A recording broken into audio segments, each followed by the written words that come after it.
Welcome all of you. This is amazing. Together with myself today, we have like a guest lecturer or co-lecturer, Mahsa from Offchain Labs. She is going to talk all about Arbitrum today. So Mahsa, if you want to say hi to folks, feel free to do so.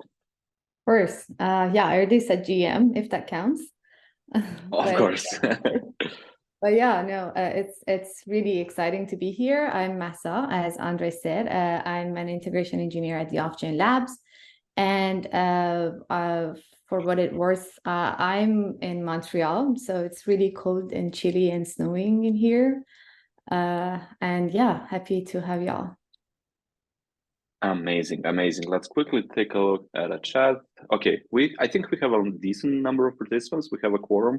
Obviously, guys, if you're continuing to joining in, you're more than welcome to follow along. As I said, use chat for general stuff, Q&A for questions, and yeah, we can start. So I'm gonna hand the mic over to Mahsa. She's gonna do the first part. As I said, all about Arbitrum. Again, Mahsa from Offchain Labs. Mahsa, the floor is yours. Thank you. I'm going to share my screen, and please let me know if you can see that. How does that look? Looks perfect. I can see the Exploring Arbitrum title. Amazing. All right, so I'll take the floor.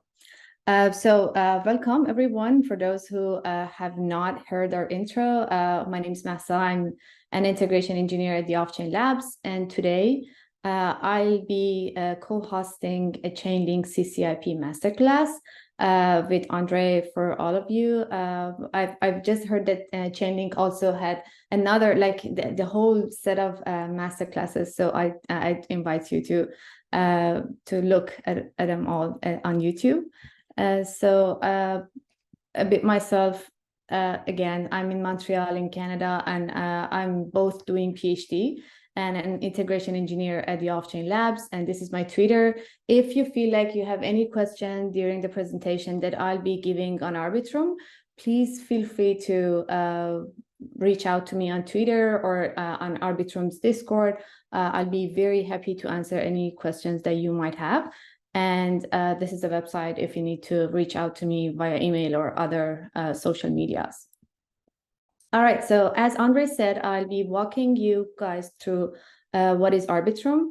We stay really at a high level because we don't want to get into nitty-gritty details. We just know the high level of what Arbitrum technology is and what are the benefits of building a CCIP on Arbitrum chain.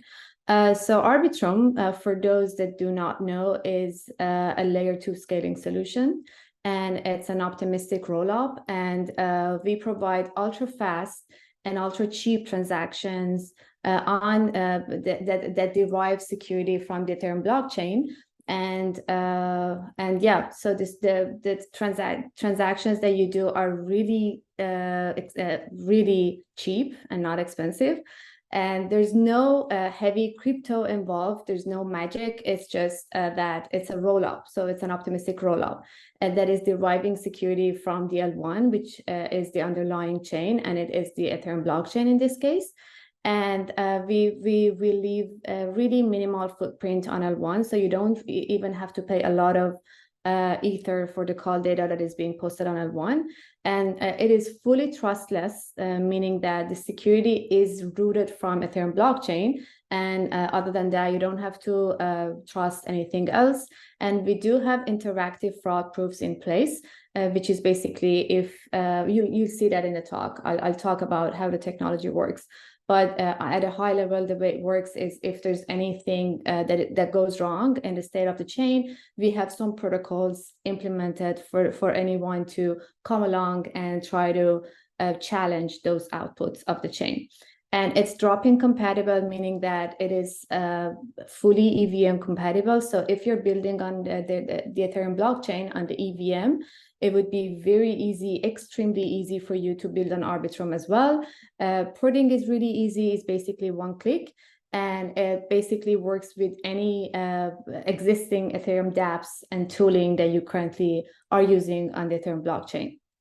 So let's quickly see how it works. Again, I'm not going to go through the details, but if you have any questions, feel free to drop in the chat and I'll try to answer.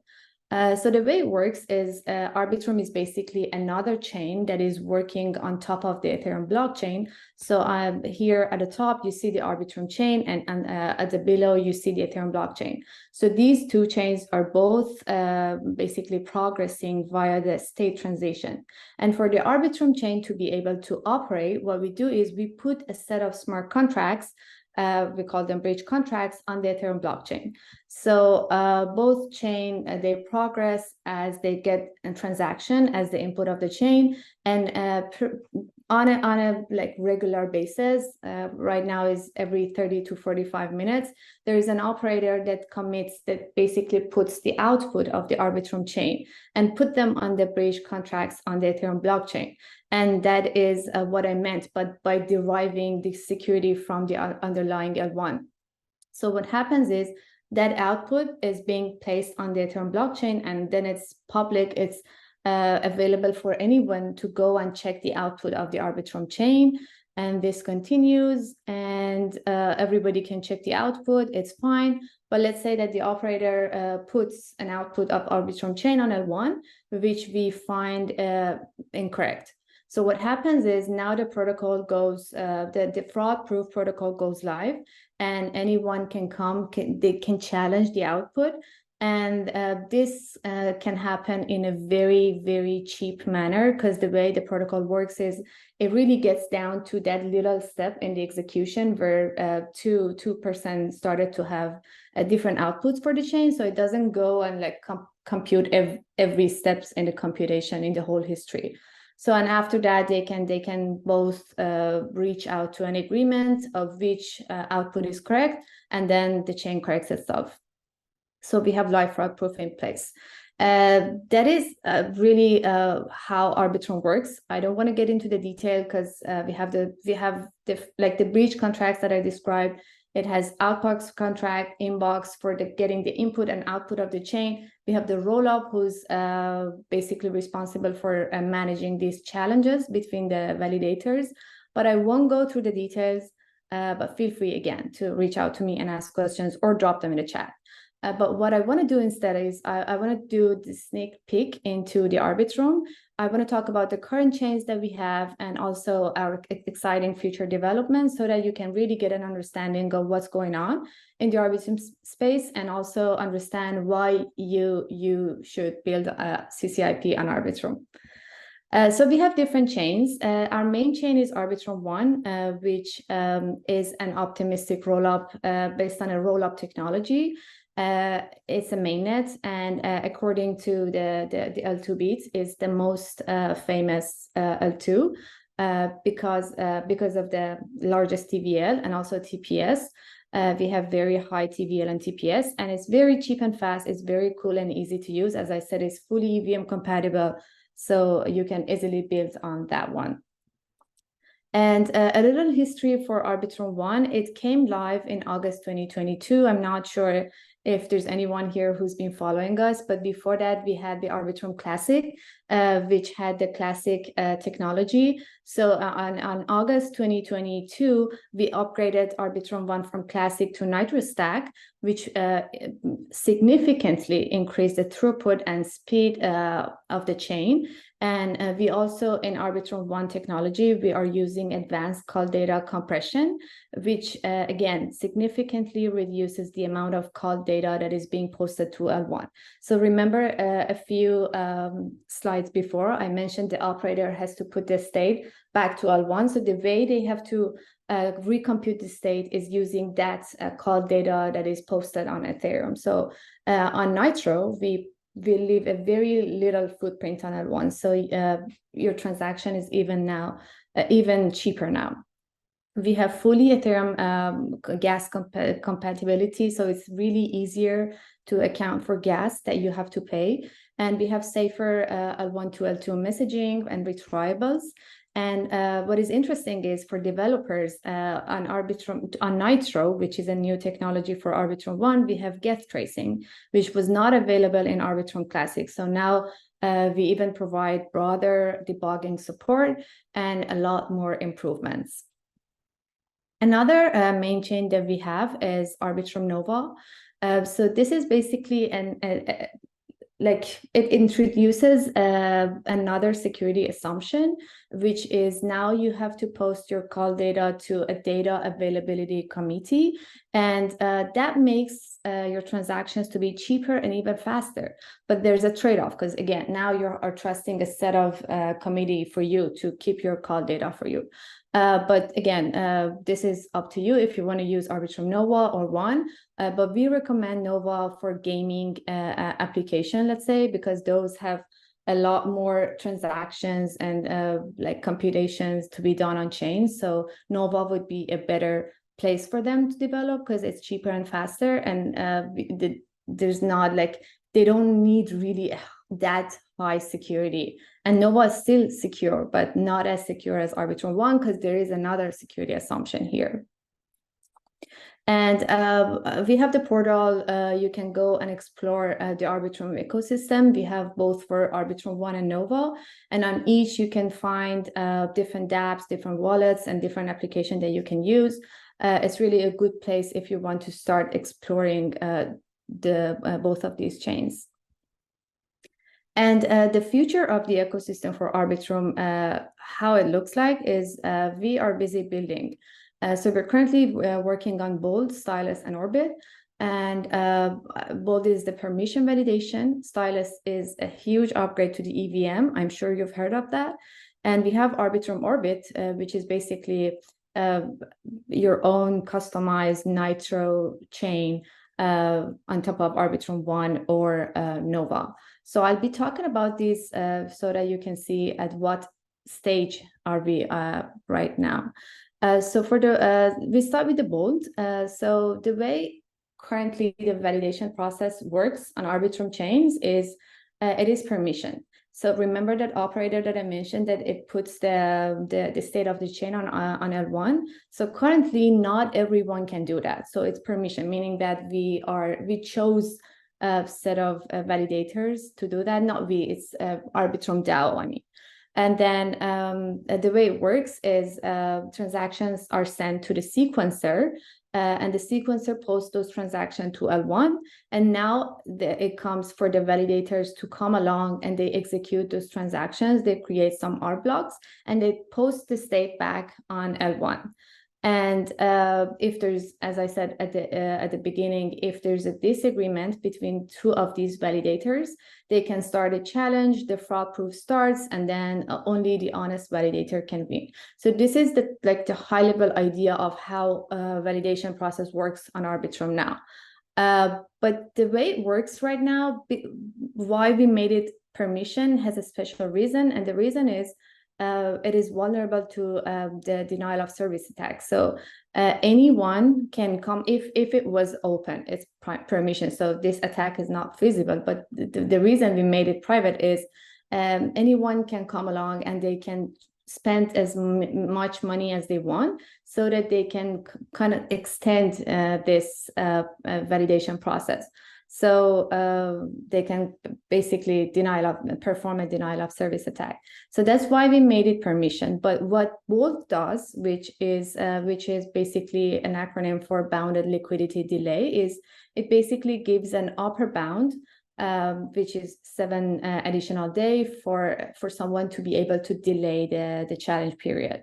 And they can't do that more than that.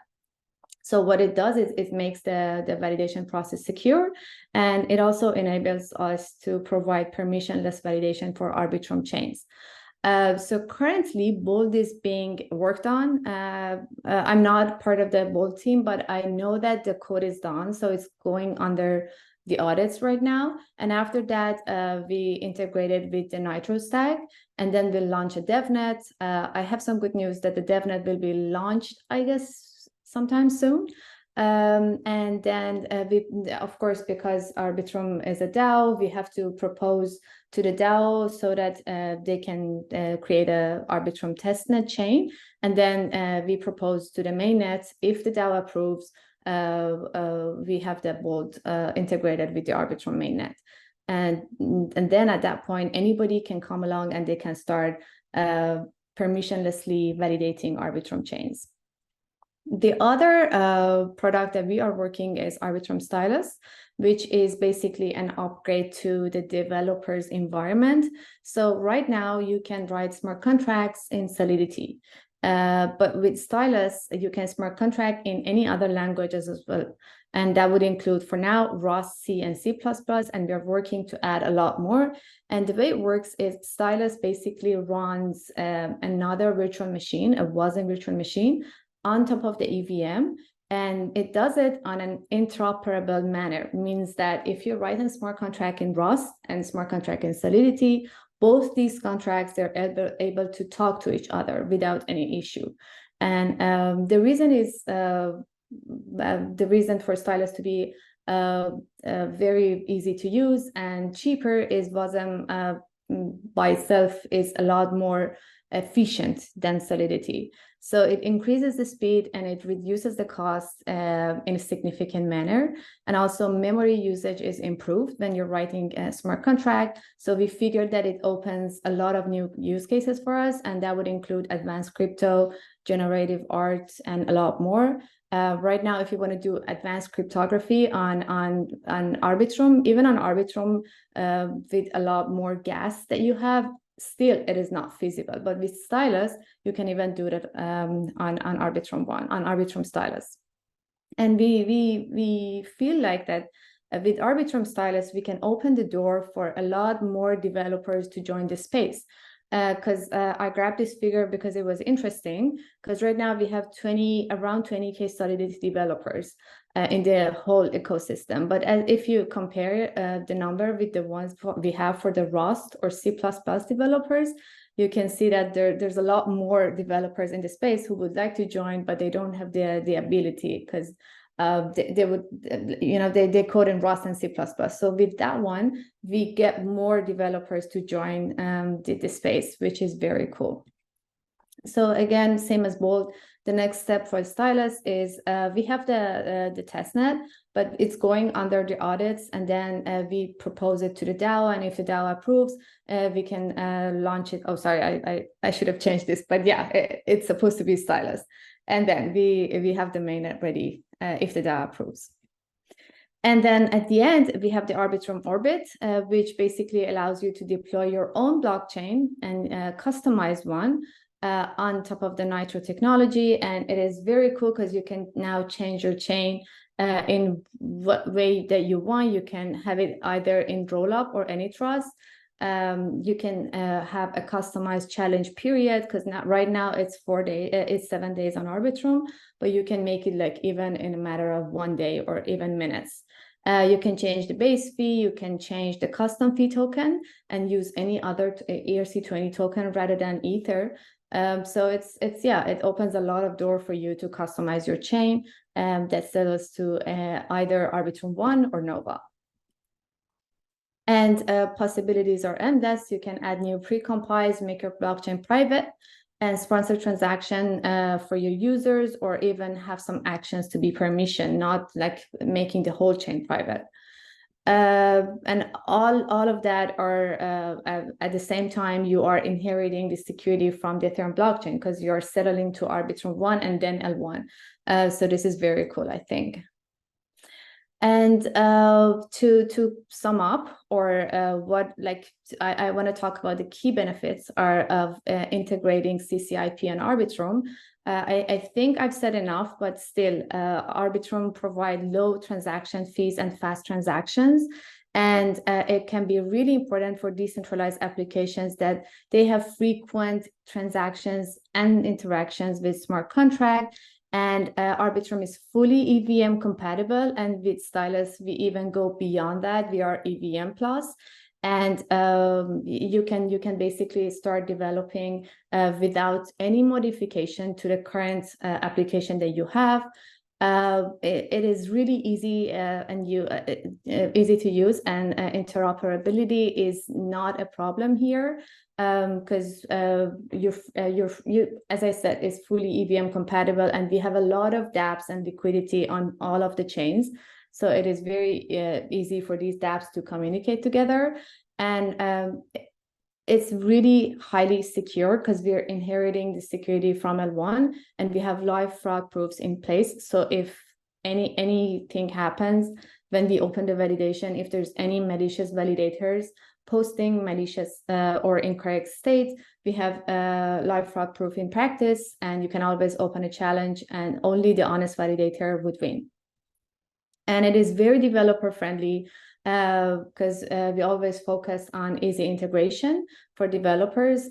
So we have a lot of, you can use basically the existing tools and libraries that you normally use on Ethereum, on Arbitrum as well. So it is really easy to use. And community support is also another factor. So we try to be friendly, and we provide support for anyone who wants. We have Arbitrum Discord available, and our team is always available to help you to build on Arbitrum.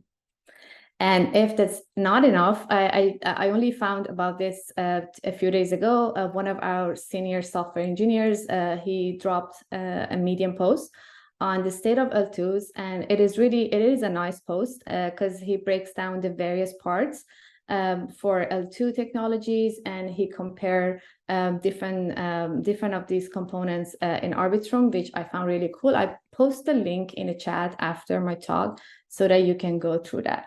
And with that, I conclude my talk, and I pass it along to Andrej. Thank you, Mahsa. That was really amazing, really informative. I must say that I'm really looking forward to trying Stylus. Now, if you have any questions for Mahsa, that was amazing. Drop them into the Q&A section. If you have any general comments, chat is there. In chat, you can find Mahsa's Twitter handle, website, and all of the necessary URLs. Cool. While I'm go for it. Yeah, I'm keeping my eyes on the chat for any incoming question.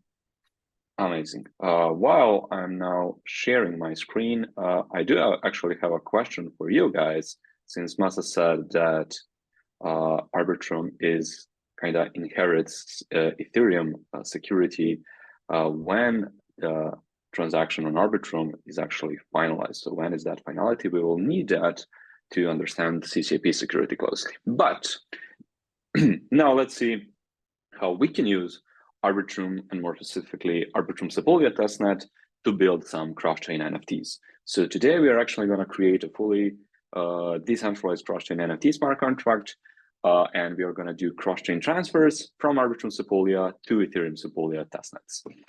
This is our third CCIP masterclass. In the first page, in this getting started page, you can find the URLs to Gitbooks for CCIP masterclass 1 and 2. I think I saw a question about recording for CCIP masterclass number 2. That should be answered, but yes, we're expecting it to be pretty soon, like 7 to 9 days. The URL for this one is cll-devrel.gitbook.io/ccp-masterclass-3. That should be dropped in the chat as well. And yeah, let's start. So first, we're going to do a quick intro to Chainlink CCIP. More precisely, we're going to focus on the security side of Chainlink CCIP, because we talked about CCIP a lot in previous 2 masterclasses. So I highly encourage you to check previous 2. We're trying to keep new content from masterclass to masterclass, from week to week. So Chainlink CCIP is really defined with defense in-depth first mechanism, which means that there is like this 5 levels of cross-chain security, and Chainlink CCIP tends to be on a level 5, where level 1 is just some centralized backend on centralized node servers, which can be decentralized, which can be then separated in a network that can be again separated in multiple networks. And finally, on level 5, we have multiple different decentralized networks with different clients, not overlapping clients, developed in different languages, etc., knowing as committing down, executing down, and risk management network. So basically, with CCIP, there is no risk of centralization of any kind. You're not using like traditional centralized bridge. You have this whole decentralized architecture in place. What this brings to you is, first, of course, multiple layers of decentralization. And as we already know, this works as powered with Merkle Merkle tree and Merkle proofs technology behind the hood. So whenever there is a transaction on a source blockchain, committing done, and both risk management network will monitor that source blockchain. In our example, that will be Arbitrum Sepolia testnet for that finalized stack. That's why I asked you like when finality should happen on Arbitrum blockchain. Once that happens,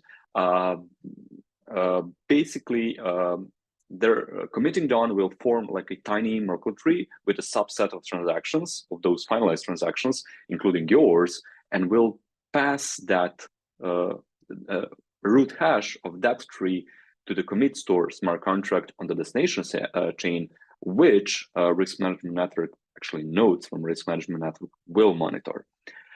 In the same time, nodes in risk management network will do the exact same thing. They will recreate that Merkle tree.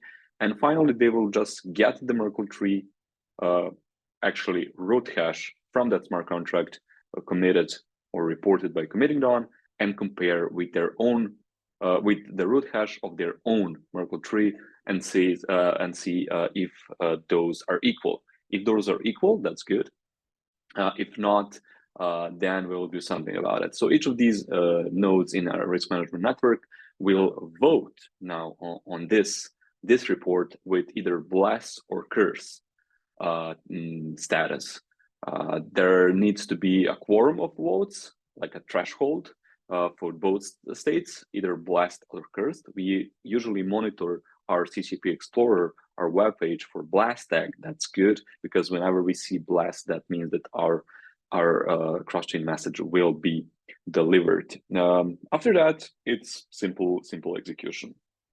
So basically, as I said, risk management network is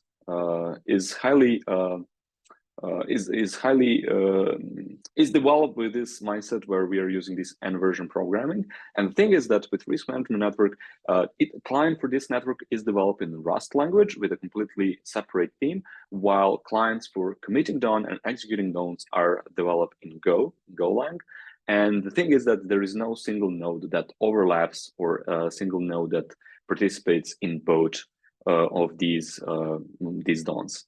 DON stands for Decentralized Oracle Network, as we already learned. So this is a broader picture of Chainlink CCIP. Basically, there is a source blockchain, there is destination blockchain, and there is this off-chain part, consists of 3 DONs, 3 Decentralized Oracle Networks.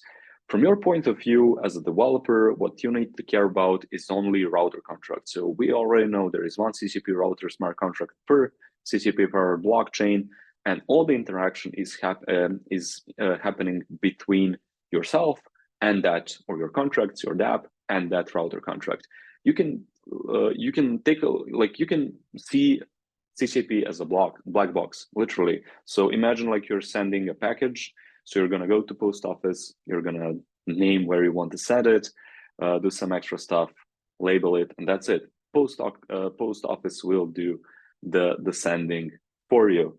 And then on the other side, if you're receiving a cross-chain message, you literally don't need to do anything, because the router will deliver the message to you. What you can do is you can monitor again CCP Explorer. Does a similar thing as like you're monitoring your package to see where is it, especially when you're ordering something overseas, for example. And apart from that, I think, I forgot to mention these configurable rate limits. So this is specific to token transfers. So again, with Chainlink CCP, as we already learned, you can transfer tokens, more precisely CCP supported tokens, arbitrary data, which will mean anything. That's what we're going to do today. And both of that, combine both tokens and data. When it comes to transferring tokens, there is these rate limits, because to transfer tokens through a decentralized, in a cross-chain decentralized manner, you need to have token pools. So you must not have like a centralized bridge. There needs to be like a token pools, and token pools are basically smart contracts which locks or holds some tokens in it. Configurable rate limits means that if we have a token pool for token X, or at the very end, at the very beginning, the bucket is empty, then we're going to refill it on each second with a specific rate. And if, for example, you want to transfer like 50,000 of that token X, and there is only 30,000 tokens in a bucket, you need to wait for a bit to bucket to be refilled. And also, once bucket is full, we will not fill it later, or not we, but smart contracts will not fill it until someone transfers those tokens. Rate limits basically exist if there is a vulnerability or something, that pool is drained, whatever. We can cover losses. We will not lose all of the tokens, basically. So yeah, with CCIP, you can get multiple independent nodes run by independent key holders, 3 decentralized networks or DONs, separation of responsibilities, increased decentralization, and never before seen level of risk management that can be rapidly adapted to any new risk or attacks or vulnerabilities or anything that will come in the future. So that's why you only care about router contracts, because behind the scenes we can add features, adapt all that. You don't need to upgrade or change your smart contract. That's really important because of the immutable nature of smart contract itself. Now, coming back to like concrete stuff, or how to build cross-chain NFTs. So first, to understand what cross-chain NFT is, let's first understand what NFT is. So NFT is a smart contract on any EVM-compatible blockchain, which inherits ERC-71 interface, and that's it. If your smart contract implements that interface, that means it's NFT. If not, well, it's just a regular smart contract. So NFT is basically a smart contract on a single blockchain. That's it. Like that's why it's so hard to create like cross-chain NFTs. So to make NFTs cross-chain, you basically need to deploy that smart contract to multiple blockchains, and then you need to find a way to connect them. Now, finally, with CCIP being launched, we have a way to connect those smart contracts with CCIP lanes. So how do that work? So basically, let's take a look at this image. You can have 3 different token transfer mechanisms. So for minting and burning, that is gonna, or seeing an NFT displaying in your wallet, that's gonna still happen on one blockchain. But to prevent double spending problem and stuff like that, you can choose between one of these transfer mechanisms. So the first one is burn and mint. That means that you have an NFT on one chain. When you want to cross-chain transfer it to another, for example, from Arbitrum Sepolia to Ethereum Sepolia, what you're going to do is you're going to burn it on Arbitrum Sepolia. You're going to send a cross-chain message with all the details, and then mint it on Ethereum Sepolia. Once you want to cross-chain transfer it back, you're going to burn it on Ethereum Sepolia and mint it on Arbitrum Sepolia. That means that you have only one NFT in existence. When it comes to lock and mint mechanism, that means that, again, you're transferring from Arbitrum to Sepolia to Ethereum Sepolia. You're going to lock your NFT. So lock means it's still in your wallet, or maybe you want to lock it in some other smart contract. Or if you lock it in your wallet, you kind of want to add logic to make it not transferable. Also, you want to not display token metadata, or want to display an image says locked or something like that, or literally move it to a smart contract. And then you're going to mint it on destination blockchain, Ethereum Sepolia in this example. When you want to transfer it back, you're going to burn it on Ethereum Sepolia and then unlock it on Arbitrum Sepolia. And the third mechanism is basically lock and unlock. There is no minting and burning. You just do lock and unlock part. So the easiest way to implement this is to basically have like a token pools or NFT pools. For this masterclass, we're going to use the first one, burn and mint mechanism. Cool. Let's now collapse this image. So you can find all of these details in this Gitbook. So how to use Chainlink CCIP, I think we already saw this image multiple times, but CCIP in the middle is a black box where you can send both data and tokens, or one or another. Basically, you're interacting with the router, and that's it. If we transfer regular ERC-20 tokens, you're just gonna send them, and that's it. Any address can send them, any address can receive them. You don't even need to create your smart contract. You can just interact with the router contract. If you're sending arbitrary data, which we're gonna do today, again, sender can be any address, external account, smart contract, anything. Receiver must be an address or smart contract which implements that CCIP receiver interface. So one function only, CCIP receive, that function will be called by add-on through the router contract. So you want to make sure that you're able to decode message, because transferring data is just bytes chunk. If you're transferring arbitrary data to a wallet, only tokens will arrive, because wallets does not have an ability, regular externally owned accounts does not have ability to decode or to have any smart contract on that matter. Yeah, so let's see how we're going to implement burn and mint model. Well, it's pretty simple. So on Arbitrum Sepolia side, if that is our source blockchain, you basically want to have a couple of modifiers at this function to make sure that there is no reentrancy attacks or something like that. We're going to have this only enabled chain. A modifier, that means that you can send this cross-chain message only to Ethereum Sepolia and only to that address on Ethereum Sepolia, to make sure that we're communicating only with our smart contract on other side and not any other address. And then what we're going to do is we're going to save token URI, and we're going to burn, burn token on Arbitrum Sepolia. Then we're going to create a cross-chain message object. Receiver is that NFT address from that enabled chain. This data is really crucial, because we're going to encode all of the details in a data payload. So from address to address, token ID, token URI, all of that details. So we can, with all of these details, mint the exact same NFT on Ethereum Sepolia to this address with this specific token ID, with this metadata, etc. We're not sending any tokens.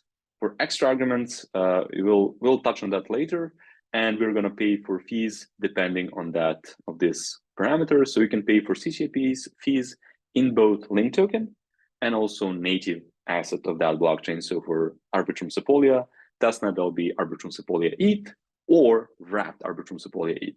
To make our life easier, we're going to use link. So you'll need only Arbitrum Sepolia ETH for yes. But again, vice versa, you can just pay fees in as a native, and you'll pay in Arbitrum Sepolia ETH instead of link. Completely up to you, your choice. On the other side, now we're going to implement this CCIP receive function. Again, couple of modifiers. So we make sure that only router can call this function, again, non-reentrant, that we are receiving now this message only from Arbitrum Sepolia, that the sender is only the smart contract on Arbitrum Sepolia, and a bunch of other details. And then finally, what we're going to do is we're going to just decode the data payload like this, and mint the new NFT, and set the metadata URI, and that's it. So pretty straightforward. Let's see now that in action. For NFT metadata, you can use whatever you want. There are a couple of IPFS hashes or IPFS URLs for you if you wanna steal them, basically. So we have this tiny. If I click this, basically it's gonna take a while, but you should be able to see like an IPFS payload. Once we have it, I'll go back. But basically, you'll have this tiny Chainlink Elf, Chainlink Knight, Chainlink Quark, or Chainlink Witch. So whatever is like your favorite, you can take it. I basically have like a string array with 4 of them, so I'm just gonna do module operation, and yeah, I'm gonna mint all of them eventually. A couple of development best practice. I think I already mentioned that, but for this particular exercise, you must always make sure to verify source chain, destination chain, sender, and receiver address. So only those smart contracts, the same smart contracts, but maybe with different addresses, must communicate between themselves and no one else, to prevent losing of our NFTs, basically.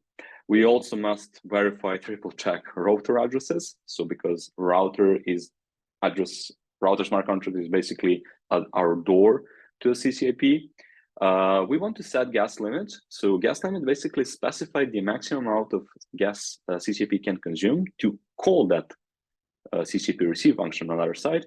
And this unspent gas is non-refundable. So in production ready contract, you're gonna measure the gas consumption approximately of that CCIP receive function, and you're gonna set it to that value. This is also important because we want to also send our NFT back to Arbitrum Sepolia, maybe from Arbitrum Sepolia to some third chain, whatever. So maybe gas limits will be a bit different. So you don't want to lose gas fees, money on gas fees there. Extra arguments. I thought that we were going to talk about it later. Now is the time. So extra arguments is basically its own purpose is to allow compatibility with future CCIP upgrades. So we're now going to use CCIP version 1.2, or for previous two masterclasses, we used 1.0. In 1.0, extra arguments consist of both gas limit and strict sequencing.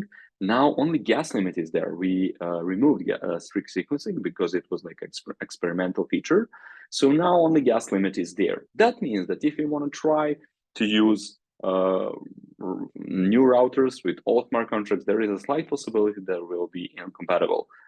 They are compatible now, but let's imagine like in 3 years you want to do something. It's going to be hard to keep with all the backwards compatibility. So one of the best practices, and it's present in our docs, is to make extra arguments field mutable. So extra arguments under the hood is just a bytes data. So I crafted this really tiny smart contract, a helper smart contract. If you're using Remix or Foundry, this is going to go straight out of the box. If not, there is a workaround for Hardhat as well. But basically, you're going to provide gas limit as a function parameter. It's a pure function, and it will convert, do all the magic for you, and you're just going to have this piece of bytes data, which we're going to pass instead of hard coding it in our smart contract like we usually did. That'll be it from the intro. Let's now see this thing in action. So I put the details about Arbitrum Sepolia and Ethereum Sepolia config details that we're going to use. There are much more on that here. And I already, I'll already open this page aside so I can just follow along while I'm doing the exercise. So we have chain selectors, router addresses, and link token addresses for both chains, and that's pretty much it, right? This is the only thing that we're gonna need. So as you already know, you can use any development framework you want to build with CCIP. There is Hardhat, Foundry, and Remix instruction in this Gitbook. Hardhat with TypeScript, and Ethers v6. So not all of flavors, but yeah, but also you can easily port in any development framework of your choice. As you already know, I'm going to use Remix IDE because it's the simplest for me. Alternatively, you can just clone our CCIP starter kits for both Hardhat and Foundry. So to use Remix, what I need to do is I need to create a new workspace.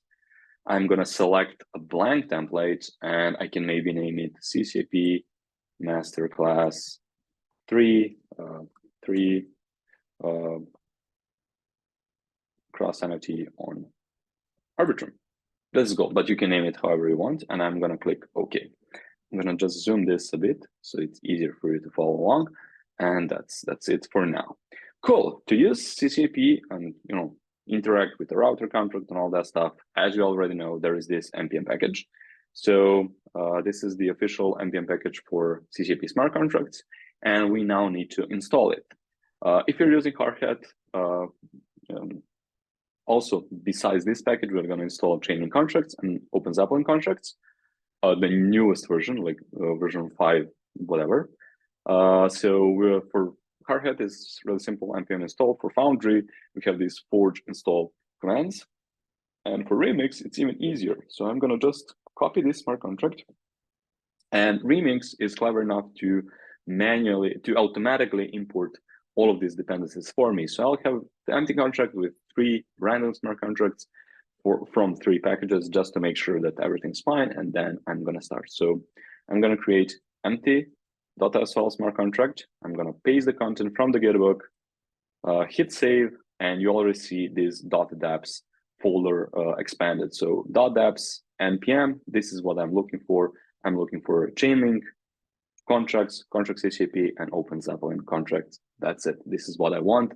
That means that I successfully imported all of this. And if you don't believe me, if I do this is command and typing. This is the contract I imported now from the package, right? Okay, cool. Now let's do something meaningful with these contracts. So before we start, final thing is to go to Faucet. If you're planning to pay for CCIP fees in link, you can go to this link, faucet the Chainlink link, click here, this is the image. This is the Chainlink faucet for Arbitrum Sepolia.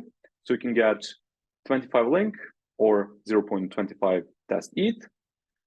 If you don't need test ETH, just test link. There is no need for GitHub login. If you need it, then you'll just run outright with GitHub. This is just to prevent from bot attacks, essentially. But yeah, I have plenty Arbitrum ETH for fees. I'm just gonna grab some link. So basically, my wallet was already connected. You will see one extra step if yours is not ready. Basically, a connect wallet button. You're gonna connect it, and yeah, that's pretty much it. I'm gonna close this now. And yeah, this is actually on Sepolia. That's my bad. So if I switch, to Arbitrum Sepolia in my wallet, I should have seen detail for Arbitrum Sepolia where I can get 25 link on Arbitrum Sepolia. So apologies for that. Now I cannot use it because I already used faucet. But never mind. So just make sure to verify on which blockchain you are in your wallet to get the right link tokens. But yeah, I have plenty, so no worries about that. Perfect. Once we have that, we can finally develop our smart contract. So develop means that I'm just gonna copy the content of this page, and then we're gonna go slowly through it function by function. So I'm gonna copy. I'm gonna create a new file in the root folder. So new file xnft.sol, and I'm gonna paste the content. Before I save it, so to compile it, I need to either Command S or Control S, or go here to Solidity compiler and hit this compile xnft smart contract. But before that, I must scroll down a bit. So the next section is actually prepare for deployment. And what I want to say is that for this smart contract to be compiled, we need to use at least 0.8.20 Solidity version. This is because we are using the latest smart contracts from OpenZeppelin, their latest release for NFTs. The thing is that with this Solidity version and the new ones, push zero opcode was added in a recent, or I think the latest Ethereum hard fork. And this Shanghai hard fork, which is the name of that hard fork, is now set, Shanghai is now set as a default EVM version. That means that there is a possibility, like a really big possibility, that your smart contract will have push zero opcode. Ours have. Majority of other blockchains, including Arbitrum Sepolia testnet, have not yet added this push zero opcode. That means that if we compile this smart contract with default remix settings, we'll be able to deploy it on Ethereum Sepolia, but we will not be able to deploy it on Arbitrum Sepolia because, like, we either need to downgrade to 0.19 or to manually set this EVM version. So I highly encourage you to check this Stack Overflow answer. It's from myself, but still, like, you have all the details about how to manually set the EVM version for all of these most popular environments, right? And you can see it's pretty good doing. So what I'm gonna do is for Remix, I'm gonna also for Hardhat and Foundry, these are the steps. Just copy details. So for Foundry, add this line. For Hardhat, add this config, and you're good to go. For Remix, as being said, I need to go to Solidity Compiler tab and find these advanced configurations dropdown. So Solidity Compiler, advanced configuration up here, and this was default. Now I'm gonna switch back to Paris and hit compile. So just don't use Shanghai, use whatever you want. Paris is the merge, so that's cool. So now I'm absolutely sure that this will be deployable to any blockchain other than, including Ethereum Sepolia. With Shanghai, it was just Ethereum. No other blockchains will be able to accept that smart contract because that bytecode for push zero opcode is basically unknown to them. Cool. So yeah, let's now quickly go through this smart contract and see what we have here. So if we have a bunch of imports, we're gonna skip that for now. Also, this is an example contract, so don't use this in production. It's not tested, heavily tested and stuff like that. But yeah, so there's this enum basically to check whether you wanna, to specify actually whether you wanna pay for fees in native asset or in link. Couple of errors. Then we have this constant. This is Arbitrum Sepolia chain ID, means that we want to first mint, like the initial mint of NFT, to happen only on Arbitrum Sepolia. This is our main chain, this is our source chain, and then from Arbitrum Sepolia, we're going to cross transfer it to Ethereum Sepolia and other blockchains later. But the first mint, very first mint, is happening on Arbitrum Sepolia, and we are hard coding this in smart contract. Couple of characters, this is just those URIs I was talking about. So if I go again, this will, yeah, this is this warrior, whatever. So yeah, you can reuse it for future projects if you want. A couple of details about cross NFT, like address and those extra bytes. And then a couple of storage variables, immutable storage variables for router, link token, and chain selector. So if I go back here, router, link token, chain selector. So I have like immutable smart contract, immutable storage variables for them, for those. I'm also making sure or tracking like current chain selector value, because I don't want to allow cross-chain transfer on a chain where I am. So chain selector is basically a unique identifier for a CCIP powered blockchain, and basically you can see that it's unique to Chainlink CCIP. So this is, and always held like the same length, so UN64 value. This is a chain selector for Arbitrum Sepolia. This is not the same as chain ID. So be clear about that. Mapping for all these details, couple of events, and that's it. Couple of modifiers. So only router can call this function. Only on Arbitrum Sepolia this section can happen. This is min. Only enabled chain can be a receiver, and only enabled sender can send a message. Also, this operation is not allowed on current chain if you want to set some config details on a chain where you already set it or something like that. Constructor, just creating a new NFT. That's it. This is the mint function. So mint is pretty much the standard ERC-721 OpenSepolia implementation of mint function. We only have this modifier to allow this to happen only on Arbitrum Sepolia. Enable chain means that, okay, we deploy this smart contract to Arbitrum Sepolia. Let's deploy it now to Ethereum Sepolia. Let's now go back to Arbitrum Sepolia and say to this contract on Arbitrum Sepolia, hey, there is a new cross-chain version of the same smart contract on Ethereum Sepolia. Let's now provide these details, and only owner can do that, only DAO. And obviously this cannot do for yourself. Like you cannot enter details for Arbitrum Sepolia on Arbitrum Sepolia. So that means that we're going to provide now chain selector for Ethereum Sepolia, address of this same contract on Ethereum Sepolia, and CCIP extra arguments for that chain, and that's it. You can enable chain, you can also disable chain. So this is all the best practices that we are suggesting you to have. And finally, this is cross-chain transfer from. This is our function that we want to have it.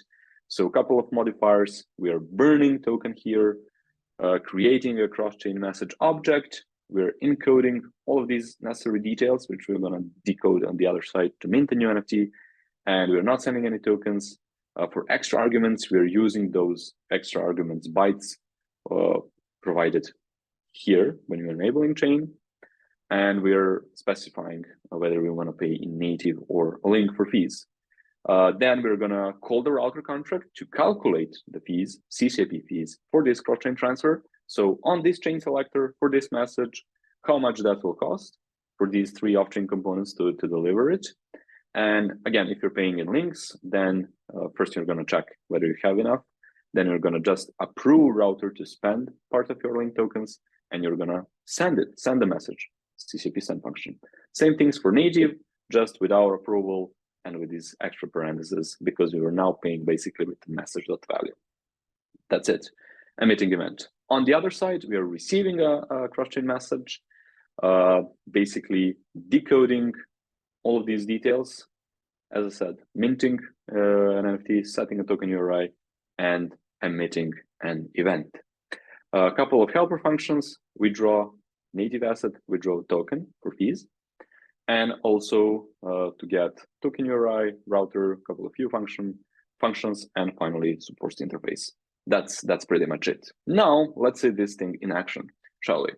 So let's first prepare for deployment. We already did that. So prepare for deployment means that just make sure on Remix to set that EVM version to Paris. And also, if you don't already have Arbitrum Sepolia in your MetaMask wallet, you can go to chainlist.org. If you click on this URL, it's already pre-configured. So basically, you want to include testnets, search for Arbitrum Sepolia, and just add this to MetaMask.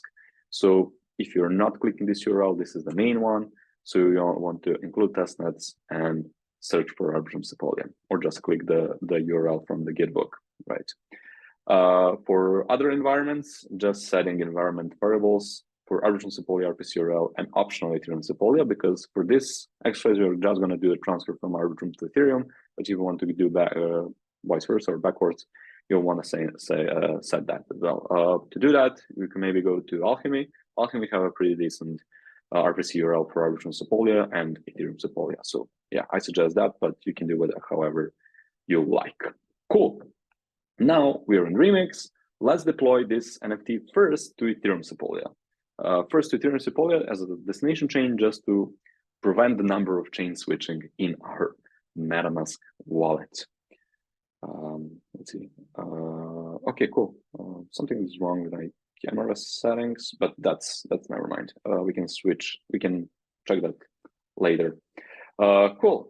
What's more important is to deploy this smart contract to Ethereum Sepolia. How we're going to do that? We're going to compile it once again to make sure that we're using the right config. Even Paris, perfect. So first, what we're going to do is we're going to select injected provider MetaMask. And injected provider MetaMask, if you're doing this for the first time, there will be a pop-up here to connect your wallet to Remix, because I already did it.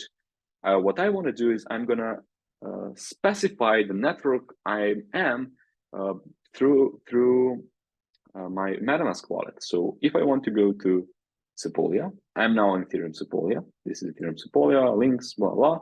And you can also see 1115511. This is chain ID for Ethereum Sepolia that's changed, right? So that's how I'm specifying on which blockchain am I. If you don't see this change or something wrong, just hit refresh and that should be solved. What I want to do now is I want to deploy this smart contract, right? If I go to constructor, what I need to provide basically is router address, CCIP router address, CCIP or link, link token address, and finally the chain selector on a blockchain where I am. That will be Ethereum Sepolia chain selector. So how to do that? Well, if you go back here to this exercise details, at the very top, you have config details. So we need router address. So CCIP router address for Ethereum Sepolia, place it here. Link token address, right? So link token address.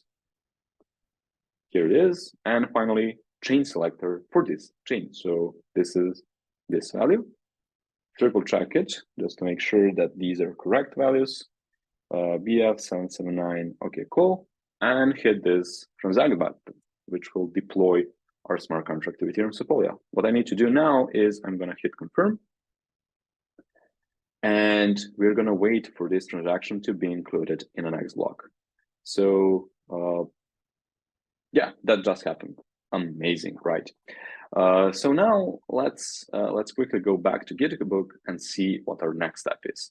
Our next step is to do the same thing, to perform the same action now on Arbitrum Sepolia. So I'm now deploying the very same smart contract to Arbitrum Sepolia blockchain. So how to do that, basically? As I said, we're switching chain. You're in control of that through your wallet. So I'm going back to MetaMask. I'm going here and I'm selecting Arbitrum Sepolia testnet, right? I'm monitoring this part. As you can see now, it changed to 421614. Which, if is a chain ID for Arbitrum Sepolia, and if you're not sure what to look for, well, that value is hard-coded here. But obviously, you should go to Arbitrum docs or to Google it to make sure if you don't know from the top of your head. So now what we're going to do is do the same thing, but with different config option. So we're going to now basically provide config for Arbitrum Sepolia. So that will mean CCIP router address for Arbitrum Sepolia, copy it, paste it here, then link token address, copy, paste it here, link for fees. If you just want to do native, then you don't need a link, obviously. And finally, chain selector for Arbitrum Sepolia, paste it here, and that'll be it. What I need to do now is, again, keep transact. There's another MetaMask pop-up. Okay, I'm deploying this to Arbitrum Sepolia, new contract. Perfect. This is what I want, right? We're now going to wait for this transaction to be included, and that's it. So now, pay attention really quickly. So we have two instances, very same instances in our code-wise, in our Remix environment, but they are on two completely different blockchains. So this one is the second one. This is an Arbitrum Sepolia. And if I call this get CCIP router function, I should be able to see the router contract address. If I want to interact with this one, the first instance, that should, you see, return me like address 0. Why? Because this address, specifically this smart contract with this address, do not exist on Arbitrum Sepolia. This is an instance on Ethereum Sepolia. So just make sure to not confuse these two. Calling get CCIP router or do some interaction with the contract will help you. So I know that this one is Arbitrum Sepolia, this one is Ethereum Sepolia. That's it. Cool. Now let's go back to our Git book to see the next step. So the next step is now, this is config, I don't need that. The next step is now to go back to Ethereum Sepolia to enable this chain, right? So on Ethereum Sepolia, I want to say, hey, there is a new contract deployed on a new chain. I want to be able to do cross-chain transfers with this blockchain. For this exercise precisely, I want to receive a new NFT from this Arbitrum Sepolia blockchain. Let's enable that. So again, on Ethereum Sepolia means that I want to go to my MetaMask to switch back to Ethereum Sepolia. And if I go back, I can see Sepolia 1115511. I'm back on Ethereum Sepolia.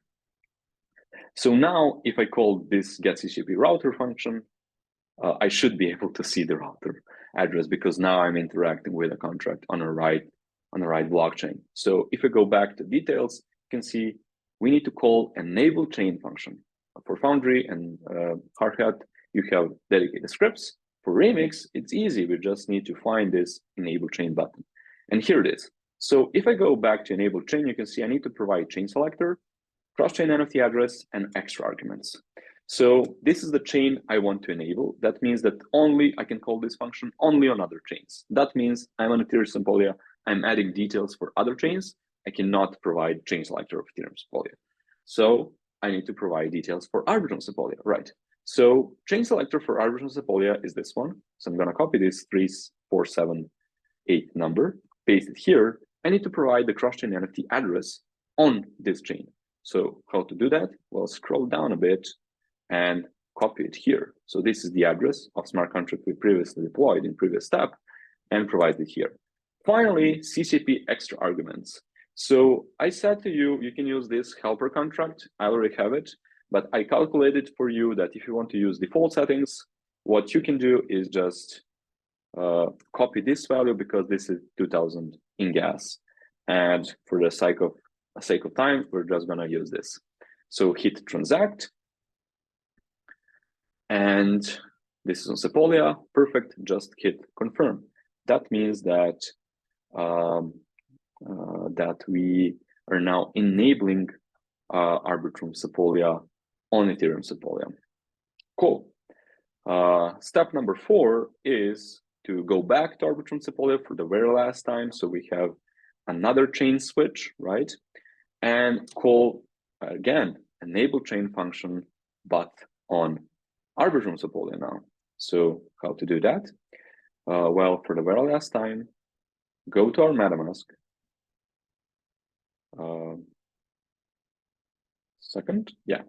Go to our MetaMask, go to Arbitrum Sepolia, and this is the final switch of networks. That's it for the final time.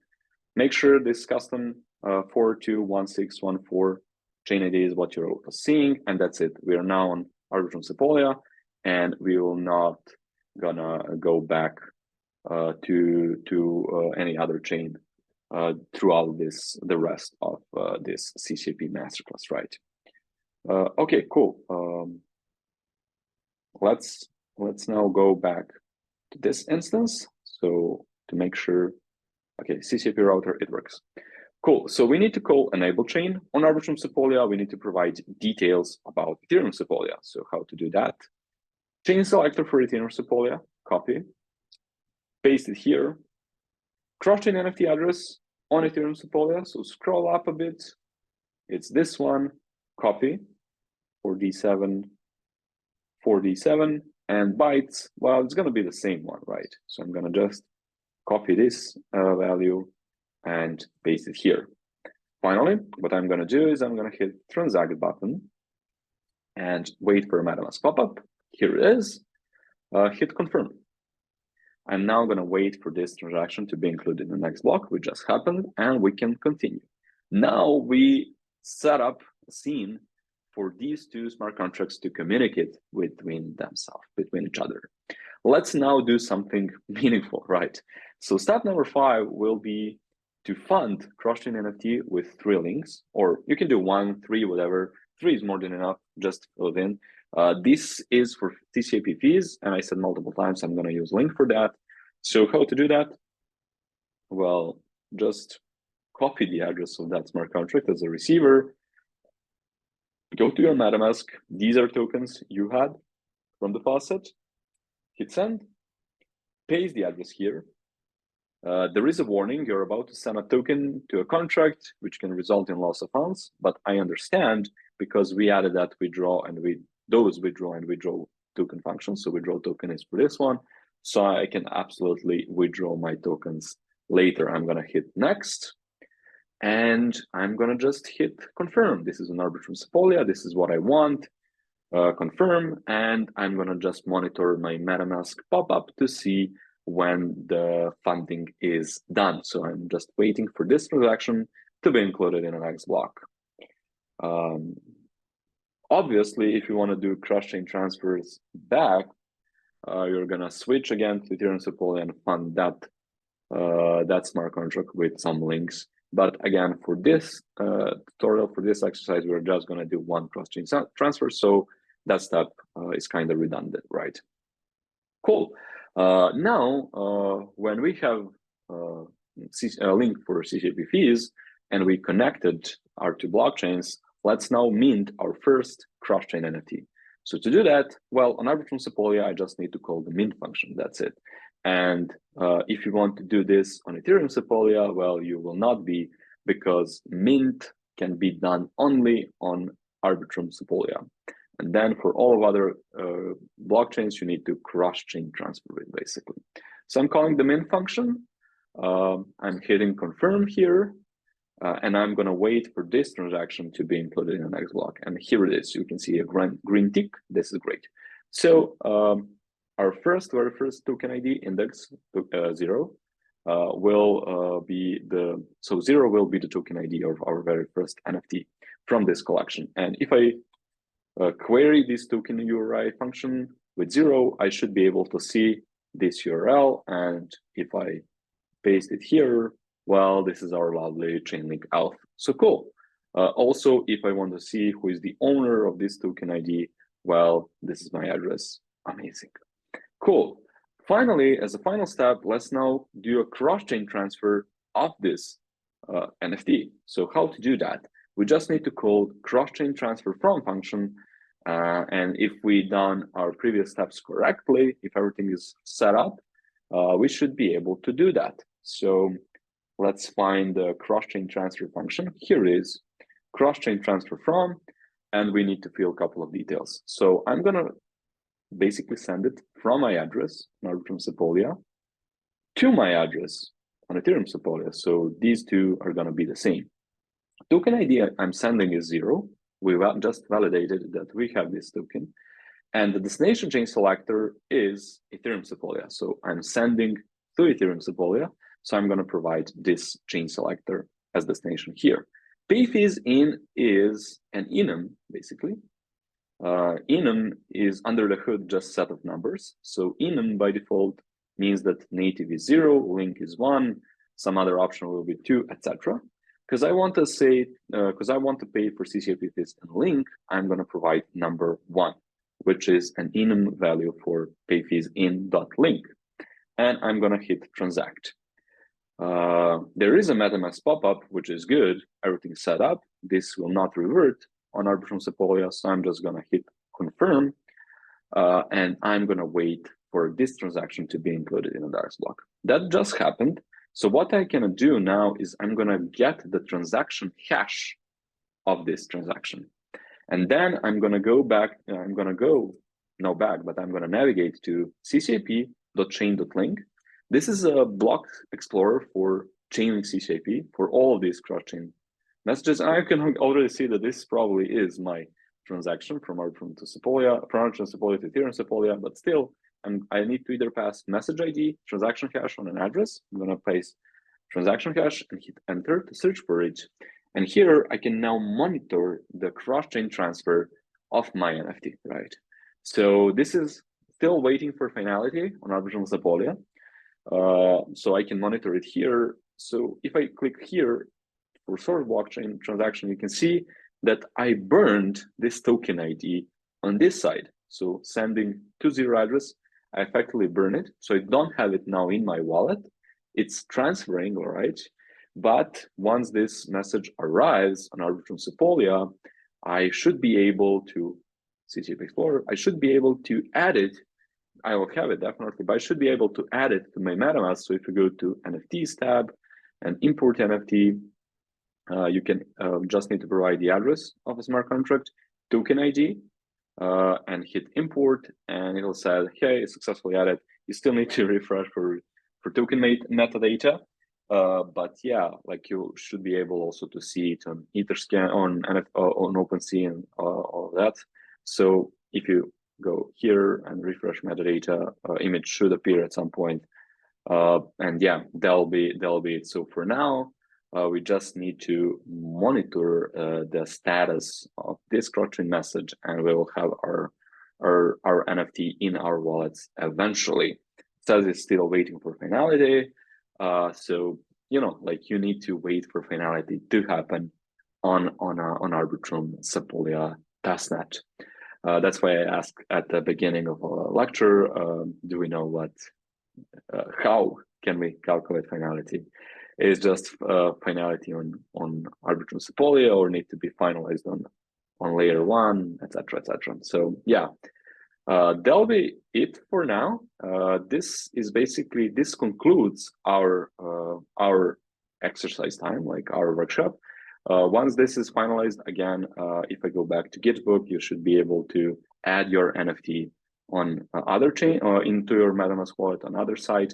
For now, we can see that this has been burned on Arbitrum Sepolia. Now is the exercise time. So it's 3:15 p.m. Eastern time. We are right on time. So you have 45 minutes, 30 to 45 minutes, depends how long it will take for you to try to do this exercise by yourselves. If you have any questions or need assistance, feel free to drop them into the chat or Q&A section. I'm going to try to answer now all of your questions together with Mahsa, and then we're going to finally wrap it up we're going to do either 3:45 or 4 p.m. Eastern time. Depends how long it will take for you, but this is basically the very last step of like this lecture part, let's say. So now exercise time, we're going to play some lo-fi in the background, and yeah, if you need any assistance, feel free to drop them in the chat or Q&A. I'll try to answer it. And yeah, as I said, we're going to have now some fancy chili lo-fi. Can I, before that one, can I take some time to talk about finality, the point that you raised, Andrej? Oh, absolutely. Yeah. So the floor is yours. If we have time, because I feel like this is important. Yeah. So we have different levels of finality on Arbitrum chain. And it really depends on the use case. So the way it works, that the transaction life cycle is you send a transaction and the sequencer would receive that. And what the sequencer does, it orders transaction on a first come, first served manner. So it basically sorts all the transaction, and right away it kind of publishes a receipt, which is basically all those ordered transactions on its feed. So we call this soft finality, which is basically instant. So, and after that, it basically the execution, the result of the execution will never change because it's all deterministic, right? So if you want to trust the sequencer, which a lot of dApps are trusting the sequencer right now, you can basically trust those ordered transaction, and you can basically use the instant or soft finality. But if you don't want to trust the sequencer, you can wait for the sequencer to post those batches on L1, and then wait for the Ethereum to progress for some time. And then once those blocks are finalized on Ethereum, then you can say it's final. And that would be called hard finality. So a lot of exchanges, I know, as far as I know, most of the exchanges and most of the dApps are basically now relying on soft finality, which is instant. But Ether, like Arbiscan, let's say, it doesn't. So it takes some time. Amazing. Thank you very much for clarifying that. Depends again on a finality time. We will need to wait for our NFTs to appear in your wallet. So that's again for extra security because we're doing cross-chain transfers. And if something wrong, well, we already burned our NFT on Arbitrum Sepolia. We don't want to have none or two NFTs on the other side. So that's the only reason why. So it'll take a while, but you will eventually see your NFTs in your wallet. And yeah, that's just something that I wanted to clarify about cross-chain transfers. I'm now gonna, sorry about the camera. Something's wrong with Zoom. Like my camera is working, but Zoom, I don't know why, just doesn't allow me to switch between any of the camera. So I'll try to fix that. But in the meantime, you don't need to see me. You just need to have a lo-fi music in the background, and I'm gonna be there in the background as well to support you during this coding time. So yeah, thank you very much. And if you have any questions, just drop them in the Q&A section. I wish you a happy holidays, and thank you for joining us. And we're gonna see you in next year. Enjoy, guys. Thanks. Bye.